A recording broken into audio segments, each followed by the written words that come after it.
Breaking news విజయవాడలో నటి నిధి అగర్వాల్ ఆంధ్రప్రదేశ్ ప్రభుత్వ వాహనంలో ప్రయాణిస్తూ కనిపించడం చర్చనీయాంశంగా మారుతోంది. భీమవరంలో ఒక నగల దుకాణం ప్రారంభోత్సవానికి ప్రభుత్వ కారులో హాజరయ్యారు నిధి అగర్వాల్. దీంతో ప్రభుత్వ వాహనాన్ని ప్రైవేట్ ఈవెంట్ కోసం ఉపయోగించడంపై విమర్శలు వ్యక్తమవుతున్నాయి.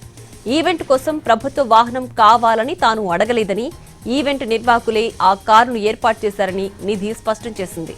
ప్రభుత్వ అధికారులు ఆ కారును పంపించినట్లు కొన్ని పోర్టల్స్ చూశానని, ఆ వార్తలను ఖండిస్తున్నట్లు తెలిపింది. తనపై వస్తున్న ఆరోపణలన్నీ నిజం కావని స్పష్టం చేసింది నిధి అగర్వాల్.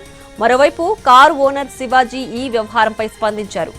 గతంలో తన కారును ప్రభుత్వానికి వినియోగించానని తెలిపారు. తన కారుకు గతంలో ఉన్న ప్రభుత్వ బోర్డును తొలగించడం మర్చిపోయానని, ప్రభుత్వానికి తన కారుకి సంబంధం లేదని స్పష్టం చేశాడు కారు ఓనర్ శివాజీ.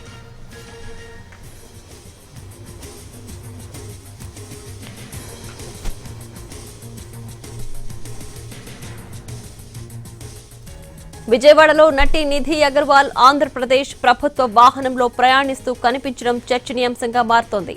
భీమవరంలో ఒక నగల దుకాణం ప్రారంభోత్సవానికి ప్రభుత్వ కారులో హాజరయ్యారు నిధి అగర్వాల్. దీంతో ప్రభుత్వ వాహనాన్ని ప్రైవేటు ఈవెంట్ కోసం ఉపయోగించడంపై విమర్శలు వ్యక్తమవుతున్నాయి. ఈవెంట్ కోసం ప్రభుత్వ వాహనం కావాలని తాను అడగలేదని, ఈవెంట్ నిర్వాహకులే ఆ కారును ఏర్పాటు చేశారని నిధి స్పష్టం చేసింది. ప్రభుత్వ అధికారులు ఆ కారుని పంపించినట్లు కొన్ని పోర్టల్స్ లో చూశానని, ఆ వార్తలను ఖండిస్తున్నట్లు తెలిపింది. తనపై వస్తున్న ఆరోపణలన్నీ నిజం కావని స్పష్టం చేసింది నిధి అగర్వాల్. మరోవైపు కారు ఓనర్ శివాజీ ఈ వ్యవహారంపై స్పందించారు. గతంలో తన కారును ప్రభుత్వానికి వినియోగించారని తెలిపారు. తన కారుకు గతంలో ఉన్న ప్రభుత్వ బోర్డును తొలగించడం మర్చిపోయానని, ప్రభుత్వానికి తన కారుకి సంబంధం లేదని స్పష్టం చేశాడు కారు ఓనర్ శివాజీ.